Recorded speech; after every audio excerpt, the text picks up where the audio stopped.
खुशी की बात है और मेरे लिए भी बहुत गौरव की बात है। कई बार आपके जगदलपुर में आना हुआ, लेकिन इस दिन प्रभारी और माननीय बहन जी के संदेश वाहक के रूप में मैं पहली बार इधर आई हूँ। तो आज मैं अपनी बात रखने से पहले बहुजन समाज में जन्मे सभी संतों, गुरुओं, महापुरुषों को, जिनमें विशेषकर संत माता कर्मा, संत कबीर साहेब, संत रविदास साहेब, परम पूज्य बाबा गुरु घासीदास जी, क्रांतिवीर बिरसा मुंडा जी, शहीद वीर नारायण सिंह जी, गुरदासपुर जी और इन सभी महापुरुषों के संघर्ष को जानकर समझकर जिन्होंने सामाजिक क्रांति की अलख जगाई, ऐसे महामानव महात्मा ज्योतिबा फुले जी, उनके काम को और अधिक अच्छे से करके देने वाले राजर्षि छत्रपति साहू जी महाराज, उनके साथ ही ये सभी महापुरुषों के जीवन संघर्ष को अच्छी तरह से चिंतन मनन करके कि महापुरुषों ने तो इस देश में मानवतावाद को बढ़ाने के लिए, मानवतावाद को स्थापित करने के लिए पूरी ज़िंदगी लगा दी है। लेकिन ऐसी क्या बात है कि उनके जीते जी ये विचारधारा अच्छी चलती है, लोग उनके फॉलोअर्स होते हैं, उनके जाने के बाद वो विचारधारा शून्य हो जाती है, उनके नाम को मिटा दिया जाता है, उनके काम को मिटा दिया जाता है। तो उन्होंने निष्कर्ष निकाल करके उन सारे महापुरुषों की बातों को या जो उनका जो विचार था, उन विचारों को कानून बना करके पक्का करने वाले परम पूज्य बाबा साहब डॉक्टर भीमराव अम्बेडकर जी हैं। मैं उन्हें भी सादर नमन करते हुए इन सभी महापुरुषों के जीवन संघर्ष को हमारे बीच में बताने वाले, संविधान के प्रति हमको जानकारी देने वाले, हमारे अंदर क्या ताकत है। तो बाबा साहब अम्बेडकर जी ने हमें वोट का पावर दे करके और संविधान बना करके जो हमें हक अधिकार दिए, तो हमें इंसानियत के आधार पे अधिकार दिए। इंसान होने का दर्जा वोट के माध्यम से मिला, संविधान के माध्यम से मिला, लेकिन हमें जानकारी नहीं थी। तो इंसान होने का एहसास कौन कराया? मान्यवर साहब कांशीराम जी, जिन्होंने हमें वोट की कीमत समझाया, जिन्होंने हमें संविधान की जानकारी बताई और जिन्होंने हमें बताया कि तुम इंसान हो और इंसान वो होता है जिसका स्वाभिमान जिंदा होता है, और जो स्वाभिमानी लोग हैं वो अपने समाज के हक अधिकार के लिए संघर्ष करते हैं, अपने भी दुखों को दूर करते हैं समाज के लिए। तो ऐसे मसीहा मानवर साहब कांशीराम जी हैं और उन्हीं के काम को आगे बढ़ा रही बहुजन समाज पार्टी के राष्ट्रीय अध्यक्ष माननीय बहन कुमारी मायावती जी के चरणों में सादर नमन करते हुए आज इस बस्तर की धरती में, आज बस्तर जोन में ये पहला बैठक है जिसमें 4 जिलों की आप लोग इधर संगठन के जिम्मेदार, बहुत ही जिम्मेदार लोग इधर एकत्रित हुए हैं। तो हमारे बैठक में उपस्थित हैं पूर्व प्रदेश अध्यक्ष माननीय हेमंत कोयान साहब जी, जो हमारे बहुत ही वरिष्ठ, सम्मानीय और उम्र में भले ही मेरे से छोटे हैं, लेकिन उनका काम बहुत बोलता है। ये जो उपस्थिति है, निश्चित है कि आपके नेतृत्व में ये टीम तैयार हो रही है, मुझे बहुत गर्व है। तो आपको भी सादर जय भीम करते हुए हमारे साथ में इधर आदरणीय दिलीप रामटेके साहब जी, जो DS4 के ज़माने से इस बहुजन समाज पार्टी के आंदोलन को कामयाब करने के लिए संघर्ष कर रहे हैं। DS4 की तब भी BSP बनी, तब आप बैंक में मैनेजर रहे और कर्मचारी रहते हुए भी उन्होंने बड़े पैमाने पर समाज को आगे बढ़ाने के लिए आर्थिक सहयोग भी दिए और बहुजन समाज पार्टी के नेता भी उन्होंने तैयार किए। और OP वाजपेयी साहब जी, आप लोग जानते हैं ना OP वाजपेयी साहब जी को, है ना? तो आपके स्टूडेंट रहे हैं वो, है ना? तो इनके मार्गदर्शन में ही वो सीखे हैं।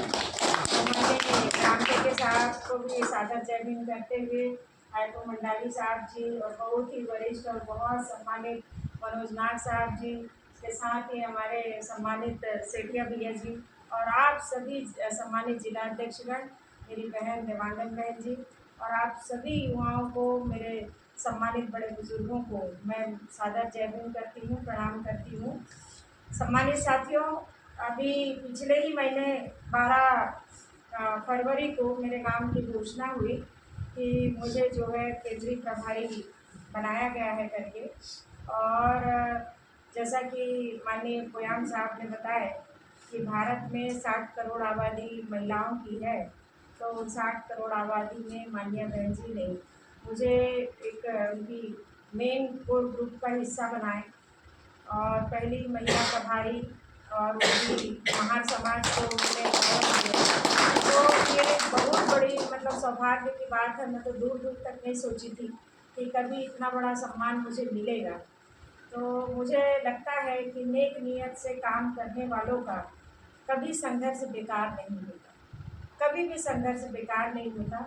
और हमको ऐसा लगता है कि हम जितना काम करते हैं, तो आप जिस काम को कर रहे हो और यदि सहर्ष आपके काम का सम्मान लोग करने लगे, आपके काम को लोग सराहने लगे, आपकी पीठ थपथपाने लगे, तो आप समझ लेना कि आप बहुत अच्छा काम नहीं कर रहे।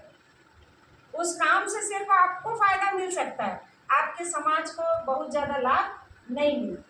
और जिस काम को आप कर रहे हो और उसकी बहुत ज़्यादा निंदा होती हो, बहुत ज़्यादा लोग बुराई करते हो, बहुत ज़्यादा आपकी खामी निकालते हो, बहुत ज़्यादा आपको रोकने की कोशिश करते हो, तो समझ लेना कि वो काम आपका इतिहास रचने वाला हो।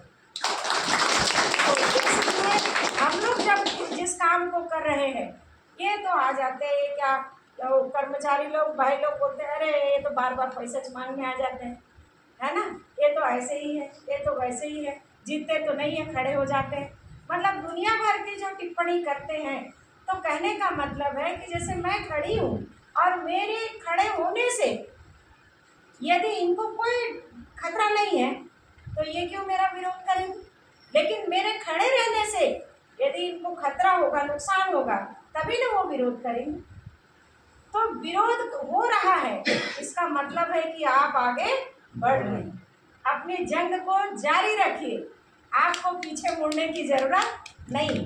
तो मेरे साथियों, माननीय बहन जी ने 12 तारीख को जब मुझे जिम्मेदारी दी और 17 तारीख को पुनः बुला करके जो काम हम लोगों को समझाए हैं कि परम पूज्य बाबा साहब डॉक्टर भीमराव अम्बेडकर जी ने इस देश में बड़े ही कठिन संघर्ष करके 40 साल उन्होंने संघर्ष किए और उस 40 साल के संघर्ष में उनके 4 बच्चे बिना इलाज के मर गए।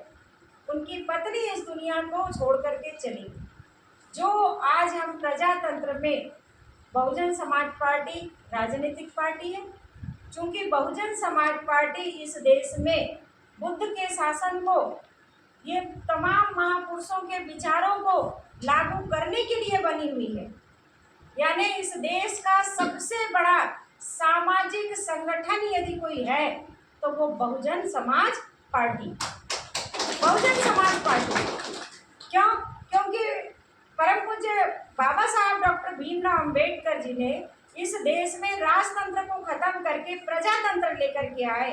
प्रजातंत्र में वोट की कीमत दिया, वोट का अधिकार दिए और प्रजातंत्र में हम लोगों से कहा कि क्या कहा कि चंद स्वार्थी लोगों ने हमें जातवाद में बांट करके रखा। लेकिन मैं देखता हूँ कि हम जिस गांव में रहते हैं, उन्होंने चिंतन किया कि हम जिस गांव में रहते हैं, अलग अलग जाति धर्म के मानने वाले लोग रहते हैं गांव में, अलग अलग जाति धर्म के मानने वाले लोग, लेकिन हम अलग अलग जाति अलग अलग धर्म के लोग हैं, लेकिन हम एक जैसे पैदा होते हैं, एक जैसे पैदा होते हैं, एक जैसा मलमूत्र है, एक जैसे भूख प्यास लगती है, हमारी जिंदगी की ज़रूरत एक जैसी। और जब हम इस दुनिया से जाते भी हैं तो एक ही जैसे, कभी किसी को जलाया जाता है तो किसी को दफन। तो बाबा साहब अम्बेडकर जी चिंतन करते हैं कि हम एक गांव में रहते हैं और गांव में किसी भी जाति किसी भी धर्म के मानने वाले जब एक जैसे उनका जन्म और जिंदगी की जरूरत और मरण एक जैसे है और समस्या भी एक जैसे। हम लोगों की समस्या भी एक जैसे। जैसे आप यदि गांव में हैं, यदि गांव का गली कच्चा है तो क्या सिर्फ आदिवासियों की समस्या है? नहीं, वो जिन जिन जाति के लोग रहते हैं समस्या उन सभी की। यदि अस्पताल नहीं है तो समस्या सब जाति की, यदि स्कूल नहीं है तो समस्या सब जाति की, यदि रोजगार नहीं है तो समस्या सब जाति की। तो बाबा साहब अम्बेडकर जी कहते हैं कि मैं इस देश के हजारों साल से हक अधिकार से वंचित समाज को यदि मैं प्रजातंत्र की व्यवस्था दे दूं, यदि राजा बनने का चुनने का अधिकार दे दूं, तो मेरे लोग हजारों साल की गुलामी से मुक्ति पा लेंगे। अब हजारों साल की गुलामी में क्या था कि आज़ादी के पहले जो कानून था उसमें यहाँ हम जितने समाज के लोग बैठे हैं, चाहे इस देश के अनुसूचित जाति कह लें, अनुसूचित जनजाति कह लें, अन्य पिछड़ा वर्ग में और धार्मिक अल्पसंख्यक जो हिंदू धर्म से परेशान होकर के जिन लोगों ने धर्म परिवर्तन किया वो भी हमारे ही भाई हैं। तो इन लोगों के लिए जो कानून था तो उसमें हमें न धन संपत्ति रखने का अधिकार था, न जमीन जायदाद रखने का अधिकार था, हमको स्कूल के दरवाजे चढ़ने का अधिकार नहीं था। हम कुआं तो खोद सकते थे लेकिन उस कुएं का पानी पीने का अधिकार नहीं था। हम भरी बारिश में नदी नाले का पानी पीने को मजबूर हुए। हमारे लिए हम पक्का मकान बना के रह सकते थे, हम ऊंचा ऊंचा मकान बना के रह सकते थे, लेकिन हमें ऊंचे मकान और पक्के मकान में रहने का अधिकार नहीं था। हम लोगों को जानवर से भी बदतर जीवन जीने को मजबूर किया गया। किसने? आजादी के पहले जो कानून था उसने। दर्जी हमारा कपड़ा नहीं सीता था, हमको जूठन खाने के लिए मजबूर किया गया। मालगुजारी शासन में, जमींदारी शासन में, राजा महाराजाओं के शासन में।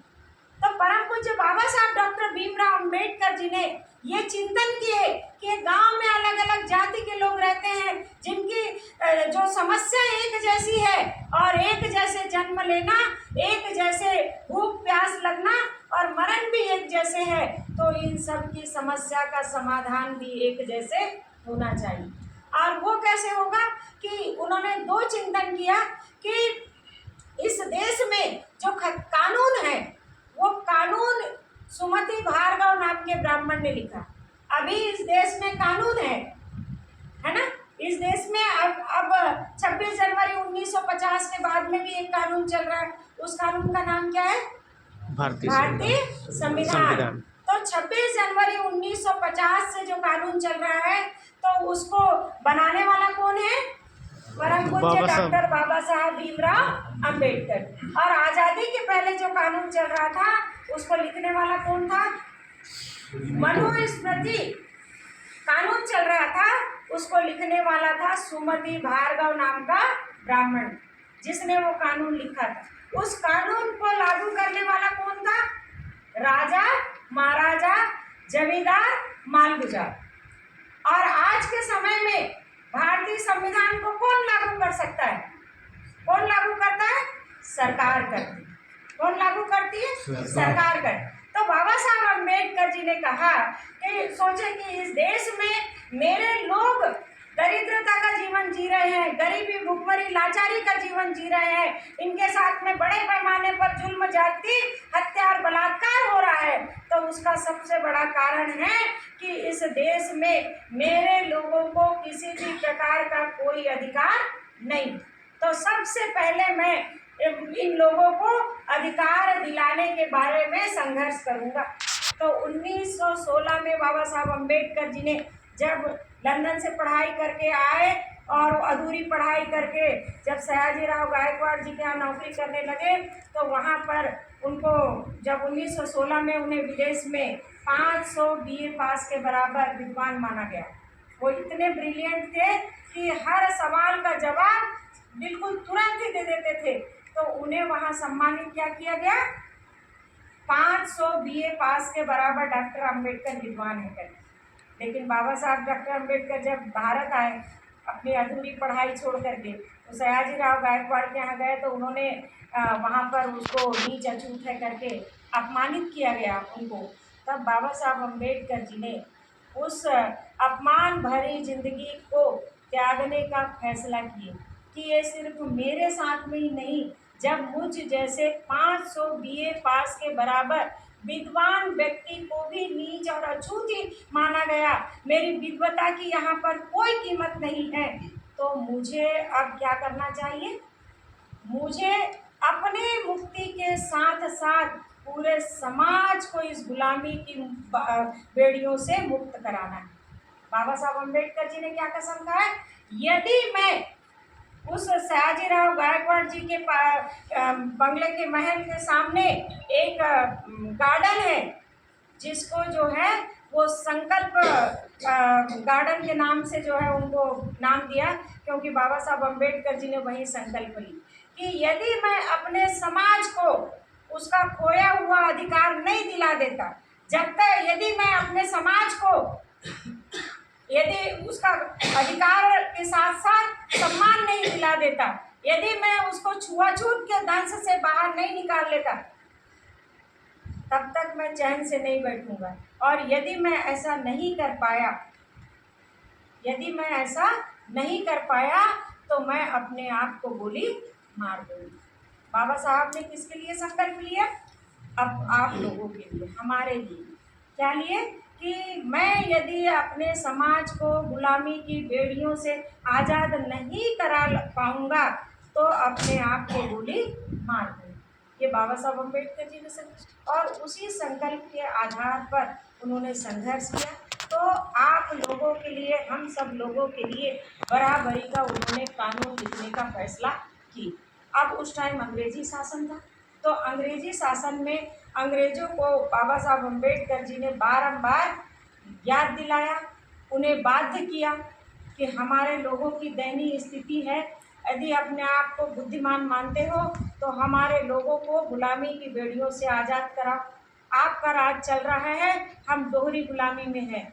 एक तो ब्राह्मणवाद की गुलामी, मालगुजार जमींदारों के अंडर अधीन है, हम लोग अंडर में हैं, और एक आप लोगों की गुलामी में। तो हमें इस गुलामी से आज़ाद करो। तो बाबा साहब अम्बेडकर जी को यूं ही आज़ादी नहीं मिली, या हमको यूं ही आज़ादी नहीं मिली। बाबा साहब अम्बेडकर जी ने 1916 से 1932 तक 16 साल कठिन संघर्ष हम लोगों के लिए, कई कई तरह के उदाहरण दिए, कई कई तरह से जो है अंग्रेज़ों के सामने सबूत रखे, और उन सबूतों के आधार पर 1930 में प्रथम गोलमेज सम्मेलन में हम लोगों को ये संविधान में जो भी अधिकार है वो हम लोगों को मिले, और 1931 में आप लोगों को अधिकार पूरी तरह से और भी मिल जाता, लेकिन वो दूसरा गोलमेज सम्मेलन किसी काम का नहीं रहा।